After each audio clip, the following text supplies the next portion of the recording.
Salut à tous, ici Maxime Richard de la chaîne du Maxime Richard Studio et voici un nouveau concept de vidéo qui s'appelle concept de jeu. C'est simple, je vous parle d'un concept de jeu vidéo que j'ai imaginé. Et pourquoi j'en fais pas? Pour la simple et bonne raison que je suis nul pour créer un jeu vidéo. Et pour cette vidéo, s'il y a quelqu'un de chez Sega qui le regarde jusqu'au bout. Parce que je vais vous parler d'un jeu que je rêve depuis un bon moment. Mon Sonic multijoueur parfait. Un Sonic multijoueur que je rêve le voir exister et pouvoir y jouer. Et ce Sonic multijoueur parfait, c'est un Sonic Smash Bros. Certes, les jeux de baston Sonic, ça existe depuis très longtemps. Il y a déjà Sonic the Fighters, désormais trouvable dans les jeux Sonic Gen Collection sur PS2 et GameCube et dans le service en ligne PS3. Il y a aussi Sonic Battle sur Game Boy Advance. Mais avoir ce jeu, c'est comme chercher une aiguille dans une botte de foin. Et oui, j'ai entendu parler de Sonic Smackdown, le célèbre fan game de baston. Mais c'est du versus fighting. Et le versus fighting, c'est pas mon truc. Car il faut soit retenir des combinaisons de boutons pour faire de meilleures attaques, soit appuyer sur le même bouton, soit faire ça.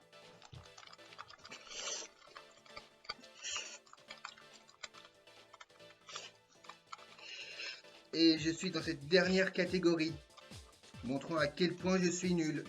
C'est pour ça que je préfère le platform fighting, ou le style Smash Bros si vous préférez. Car les combinaisons de boutons sont tous simplifiées. On peut même jouer jusqu'à 4 et on a plus de liberté de mouvement. Bon d'accord, Sonic lui-même est dans les Smash Bros depuis Brawl. Mais si dans le prochain Smash Bros il y aura plus Sonic, comment allez-vous réagir? C'est pour ça que je veux un Sonic Smash Bros. Il y a en ce moment 2 fangames Sonic Smash Bros. Mais pour l'un, il faut savoir modder un émulateur Smash Bros Brawl. En quoi je suis nul. Et je vous jure que j'ai essayé d'installer ce mode dans mon émulateur Super Smash Bros Brawl. Je vous jure que j'ai essayé mais j'ai complètement raté, même en suivant les instructions. Pour dire à quel point je suis trop nul. Et pour l'autre, le problème vient peut-être de moi, mais c'est le choix du casting de personnage qui ne me convient pas du tout. Déjà, c'est qui ce personnage? Et lui, c'est qui? Et lui? Et lui, c'est qui? Et lui, Black Sonic? C'est qui ce Black Sonic? Il n'est dans aucun jeu officiel, lui! Et Michael Jackson? Mais qu'est-ce qu'il fout là, ce zombie pédophile? Je croyais qu'on a effacé toute trace de lui dans nos médias. Même l'épisode des Simpsons où il a participé est censuré sur Disney+. C'est de l'ignorance. Et pour parler des stages, il faut le voir pour le croire. La plupart des stages sont des copier-coller du pont d'Hyrule et de la destination finale. Et parfois, ces copier-coller du pont d'Hyrule ont un plafond. Il y a même certains qui sont mal conçus. Il y a même un copier-coller du temple d'Hyrule de Smash Bros Melee. Et il y a aussi un qui est une arnaque. Et d'autres qui n'ont rien à voir avec la licence Sonic. Genre le Blackbird de Pirates des Caraïbes. Qu'est-ce qu'il fout là d'ailleurs? Mais d'autres sont bien pensés, comme par exemple Doomsday, Aquatic Queen ou Dragon Valley. Bref, ce sont pour toutes ces raisons que je vais vous parler de ce qui est pour moi le meilleur Sonic Smash Bros. Et pour cette vidéo, j'ai suivi quelques conseils d'un youtubeur anglophone, T-Rex. Ne vous fatiguez pas à voir sa chaîne parce que il n'y a aucun contenu dedans. On va d'abord commencer par le casting des personnages. Et qu'est-ce qu'on a comme personnage dans les jeux Sonic si on y connaît assez bien.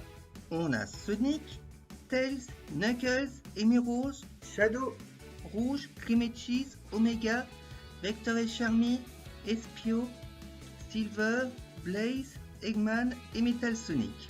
Bref, 14 personnages, ce qui est déjà pas mal, mais si on connaît encore plus les jeux Sonic, on pourrait rajouter encore plus de personnages.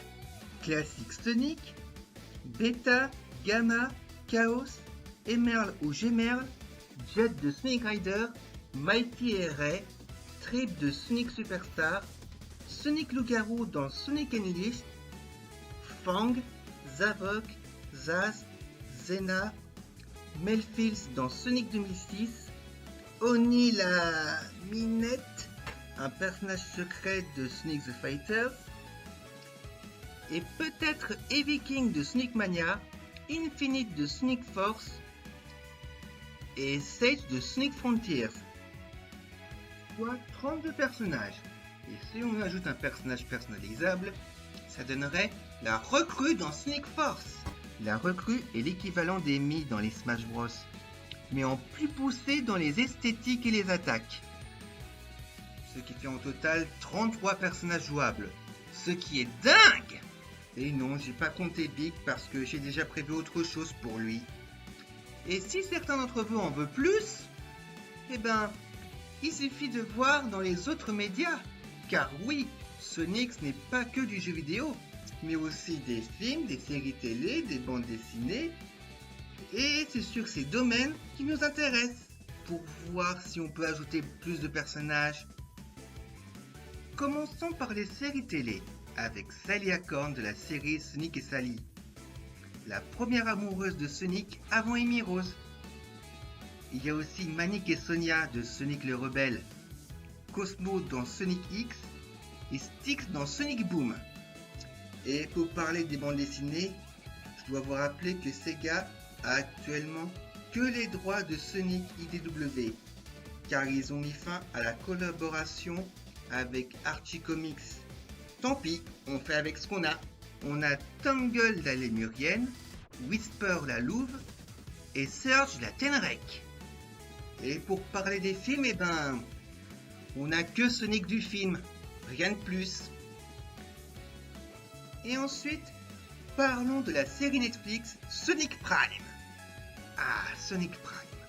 Parlons-en de Sonic Prime. Bien que nous ayons droit à des versions alternatives de Amy, Tails, Knuckles et Rouge, et ben certains d'entre eux sont totalement différents des persos originaux. Et c'est ceux-là qu'on va s'y intéresser. Nous avons Nine, Rusty Rose, Knuckles la Terreur et Rose Sauvage.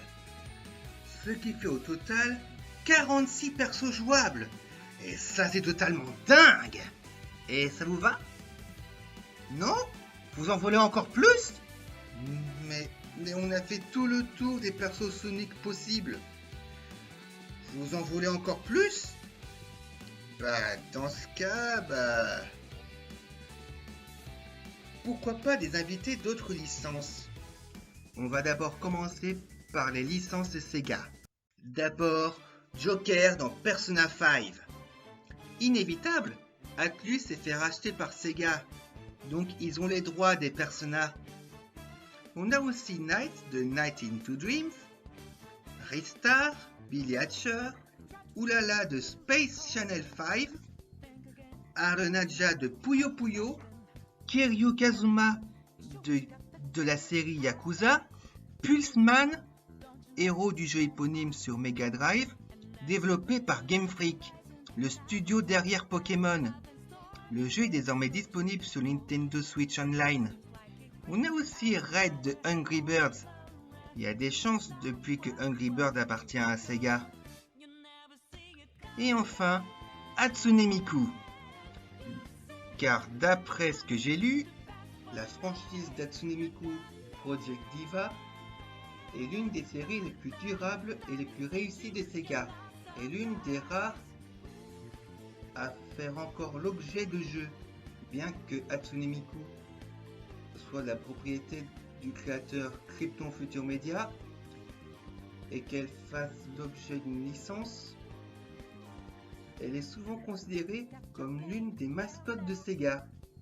Et au cas où vous en voulez encore plus, eh ben voici mes dernières cartes, des invités exclusifs, des personnages d'autres licences non Sega, dont sa présence varie selon la version du jeu. Mario, exclusif à la version console Nintendo, Ratchet & Clank, exclusif à la version PlayStation, Banjo et Kazooie, exclusif à la version Xbox, Steam et PC. Ah oui, et avant que j'oublie, voici à quoi ressemblent ces personnages dans toutes les versions du jeu. Leurs contrefaçons robotiques sont achetables dans la boutique en ligne du jeu. J'en parlerai de ça plus tard dans la vidéo. Et non, j'ai pas choisi Steve de Minecraft parce que je suis pas Minecraft moi. Je suis Lego.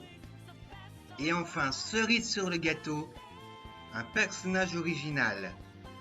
Fantastic Dan.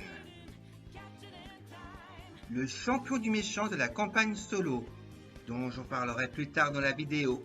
Un total de 60 personnages. Et rien de plus, n'insistez pas. Pas d'autres personnages, c'est déjà bien comme ça. Ensuite, des objets. Dans les Smash Bros, des objets variés apparaissent sur le terrain, donnant certains avantages et désavantages au combat. Et ben dans mon Sonic Smash Bros, il y aura lui aussi des objets, mais en 4 catégories. Première catégorie, les bonus de boost. Les chaussures qui donnent un bonus de vitesse, les anneaux qui te donnent un bonus de défense, et que tu peux en prendre jusqu'à 100, mais qui s'annulent progressivement si tu prends des coups. Et les anneaux étoiles rouges qui te donnent un bonus d'attaque. Ensuite les boucliers. Le classique qui est un bonus de défense très classique et qui se défait en un coup. Le bouclier de feu qui résiste aux attaques de feu, brûle les joueurs adverses au contact et se défait au contact de l'eau ou d'autres attaques. Il y a aussi le bouclier d'eau ou de bulle qui rend l'utilisateur plus léger, lui permet de sauter plus haut et descendre plus lentement et se défait en un coup. Et enfin le bouclier électrique qui attire les anneaux comme un aimant. Et ça te permet de faire un deuxième saut en l'air et résiste aux attaques électriques, inflige des dégâts au contact d'un joueur adverse et se défait au contact de l'eau ou d'autres attaques. Catégorie suivante, les Wisps. Les Wisps sont des petits aliens aux pouvoirs variés. Lasercian tire un laser en ligne droite, transperçant les joueurs adverses en coups critiques. La bombe noire, un gros projectile explosif. L'aigle cramoisi, 1 à 3. Projectile à tête chercheuse, visant le joueur adverse le plus proche. Épine rose, une boule à épines qui roule en restant collée aux surfaces d'un terrain ou d'une plateforme et qui touche les joueurs adverses au contact.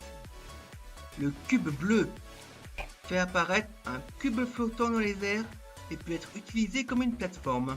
Le flottant vert, un ballon flottant qui fait flotter l'utilisateur. L'éclair ivoire touche tous les joueurs adverses, baissant tous les défenses, rendant plus sensible aux coups. Et enfin, le séisme gris, qui fait apparaître 3 piliers de pierre devant l'utilisateur, projetant les joueurs adverses vers le haut. Mais attention, ça ne marche qu'au sol.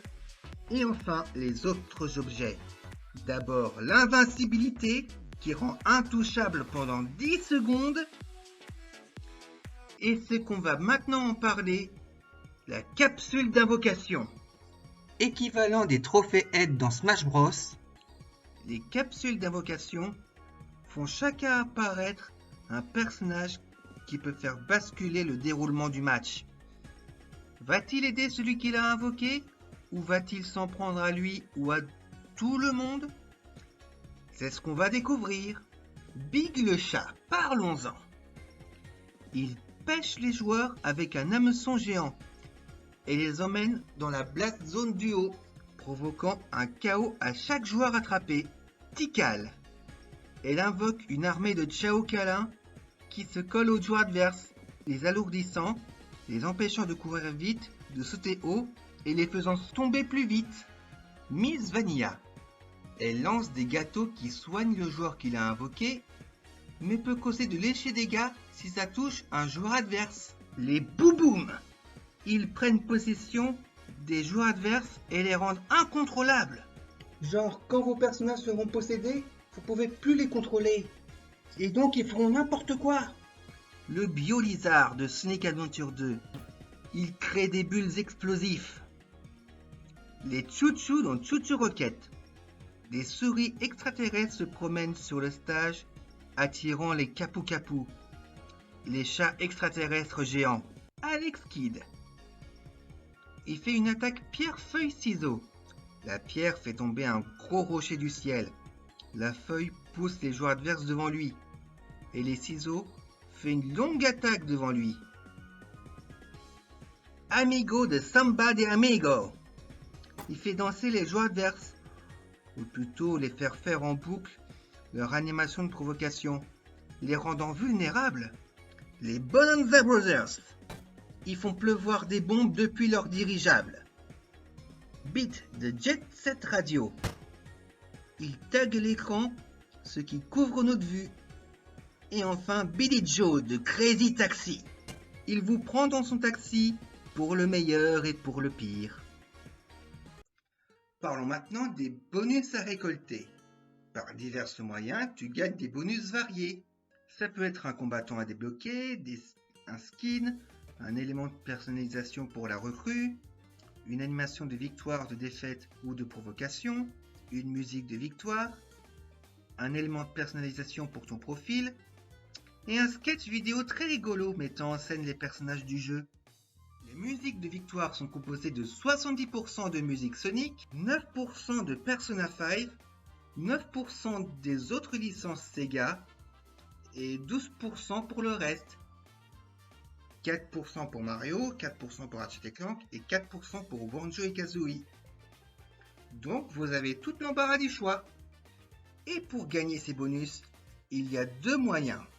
En les achetant à la boutique en ligne, parmi les propositions du jour, soit en progressant dans le Fighter Pass.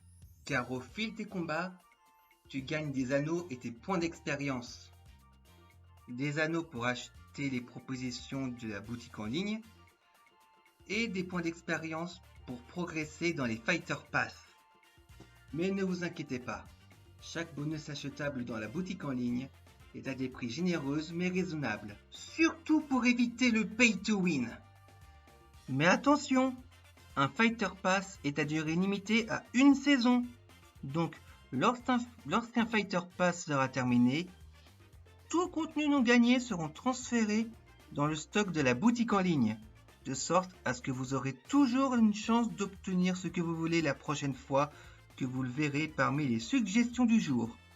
Parfois même en solde, pourquoi pas. Et une nouvelle saison et un nouveau Fighter Pass prendra la place du précédent. D'ailleurs, chaque saison a non seulement son propre Fighter Pass, mais aussi une cinématique d'introduction, parfois scénarisée, qui représente des nouveaux personnages, des skins, des éléments de personnalisation pour leurs recrues, un peu comme le fait Fortnite. Parlons ensuite de la campagne solo. T-Rex m'a conseillé une sorte de mode aventure arcade, avec une histoire et un antagoniste original. Donc, voici ce que j'ai imaginé. Un mania du divertissement télévisuel qui kidnappe les plus grands combattants du multivers Sonic et les fait affronter dans des combats divertissants pour gagner de l'audimat et de l'argent. Un peu comme dans Ratchet Gladiator. T-Rex m'a alors proposé un empereur magicien qui répond au nom de Cardone. Je l'ai accepté surtout parce que j'ai trouvé le nom trop stylé. Et donc voici à quoi il ressemble. Cool, non?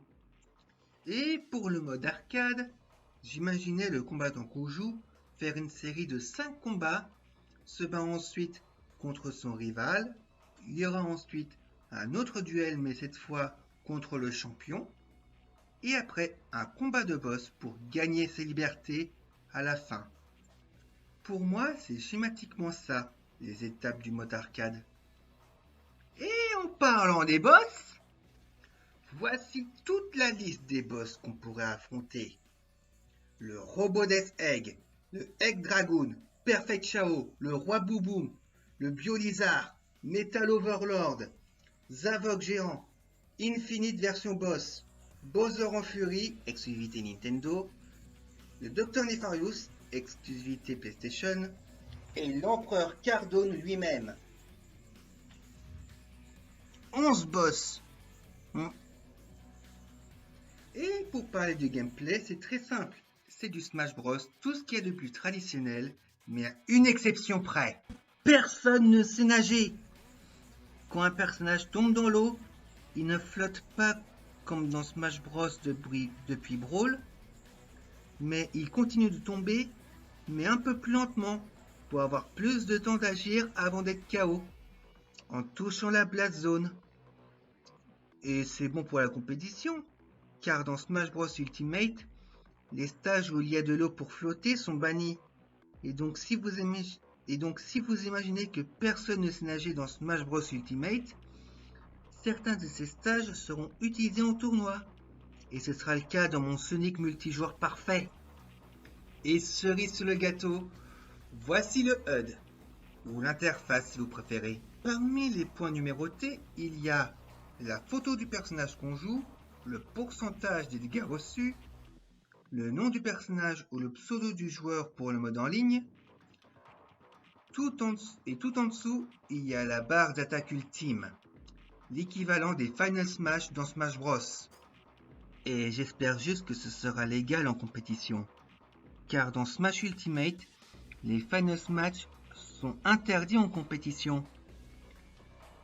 Car même en un peu plus faible, certains sont trop pétés, notamment celle de Mr. Game & Watch, qui tue en un coup tout ce qui l'attrape. Et tout à gauche, l'icône montrant qui joue à quelle version du jeu. A noter que si ces joueurs portent ces icônes dans leurs interfaces, ça veut dire qu'ils jouent à la même version que la vôtre. Et que s'ils portent ces icônes-là, ça veut dire qu'ils ne jouent pas à la même version que la vôtre. Et encore une chose, les combats seront commentés par 2 personnages originaux. Rubber Bones, un chien, son nom veut dire os en plastique. Et Doria Woolia, une brebis. Il commente les parties avec des vannes par-ci par-là. Mais si vous ne supportez pas d'entendre leur voix, vous pouvez les désactiver dans le menu Options. Et aussi, que ce Sonic multijoueur parfait a enfin un titre. Sonic Extreme Fighter! Classe, hein? Il y a aussi d'autres trucs à parler et à montrer, mais tout ce que je vous ai raconté mérite sa propre playlist. Donc il y aura d'autres vidéos de ça plus tard, dans lesquelles je montrerai les attaques ultimes, les cinématiques des Fighter Pass, les sketchs de vidéos rigolos et d'autres encore. Et donc c'est la fin de la vidéo. Merci d'avoir regardé. N'oubliez pas de la partager, mettre un like ou un commentaire, vous abonner à la chaîne et activer la cloche pour être sûr de ne rien manquer. Et je vous dis un de ces 4. Et avouez les mecs de chez Sega, ça vous donne des idées, n'est-ce pas? Et encore 3 dernières choses. Tout ce que je vous ai raconté ne m'empêche pas de faire les World Bastons. Merci à T-Rex de m'avoir donné ses conseils. Et ceux qui veulent me faire mon Sonic multijoueur parfait, qui parlent maintenant ou qu'ils se taisent à jamais. Et c'est aussi valable pour vous les mecs de chez Sega.